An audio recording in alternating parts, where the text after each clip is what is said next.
Hello, my name is Peregrine. While we wait for my larger project to get done, I'm going to be doing some silly side videos to make sure my channel doesn't slip out of the algorithm, and at this point I'm drawing blanks on what to do. So I'm going to use you guys to help me out. I'm going to edit a pointing finger in on that when I said it, and then that's going to look funny. Yeah, so you're going to be helping me out.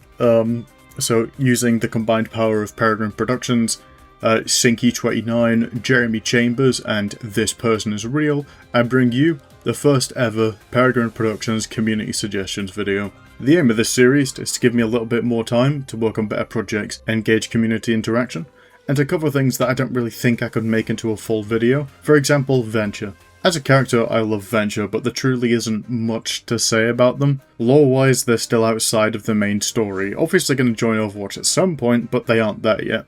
Venture is wildly whimsical to a fault, constantly throwing themselves into danger for the sole purpose of protecting history, which is, you know, a noble goal, but the Wayfinder Society smacking the shit out of Tomb Raiders with a giant drill isn't solving the larger issues at hand in the countries they explore. And to be honest, I'm not quite sure if a Canadian has the right to tell an Egyptian what they can and can't do with the artifacts of their culture. Venture is somewhat of a refreshing character because they don't have any particular grandiose goals in mind other than preserving their favourite topic, because I like it. And it's nice to see a good guy acting in their own self-interest instead of being a selfless bastion of heroism. But that's pretty much all I have to say due to the lack of Venture content being released. But regardless, thank you to SNCY or Sinky, I don't know. I think it's Sinky, but you know, thank you for the suggestion. And fresh from the brilliant mind of Big Jezza Chambers comes Mauga video. Mauga is another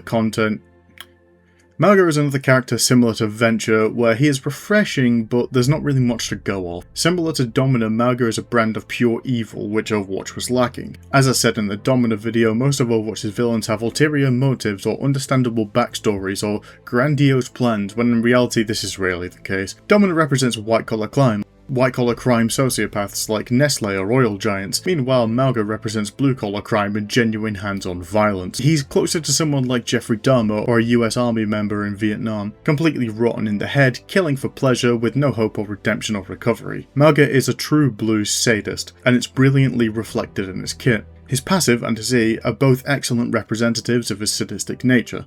He is so genuinely overwhelmed from the joy of harming others that he gets adrenaline pumping through his veins and screams with joy, and actively gets health back while hurting people. All of this is giving him such overwhelming happiness and joy as he guns people to shreds and burns them alive. I also think having two miniguns is the perfect choice for this utter monster. Miniguns are well known for being incredibly overkill and having shots go haywire. This spray and pray mindset of shooting blindly into opponents, knowing full well you're hitting the wounded, medics and civilians, is kind of ideal for the son of a bitch. His wildly chipper personality and deceptively high intelligence make Mauga honestly one of Overwatch's scariest villains. Realistically speaking, you could have a conversation with Doomfist or Sombra and convince them to let you go. With Mauga, there's nothing you can do other than hope he doesn't fancy ripping your head off and fucking the hole that's left behind. Now, the last topic for this video is from a pretty dedicated guy. This Person Is Real. He doesn't have a name. The account's just called This Person Is Real. This guy's been asking me to cover this topic for over a month now, and I've tried explaining that I don't really have the brain cells to do it, but he kept asking anyway, so clearly he believes in my ability to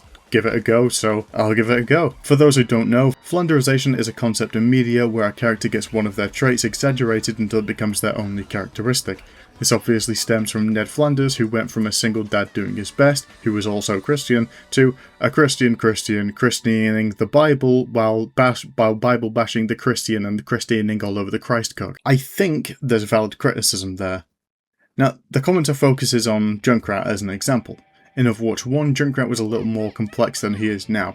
As seen in his comic with Roadhog, Junkrat was a headstrong, goofy guy who secretly had a smart brain up there, but due to his environment and also seemingly a little neurodiversity, he's unable to access his full potential. However, nowadays, it does feel like Junkrat is just boom boom explodey boy. And to a certain degree, I do agree. However, with Junkrat in particular, I think the problem is more him not having any major story releases since the release of fucking Junkertown. The Junkers are dead, lying face down in water, all four of them.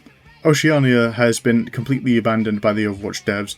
doing the British Empire sequel of running over there, dropping off some criminals, kicking the natives in the guts and then running away. Overwatch has definitely suffered considerably with Flanderization as a whole, but I'd say that this is mostly because there's realistically only so many voice lines you can put in a game, and with each new character added there needs to be something that differentiates these characters' personalities, which is where the short stories and comics come into play.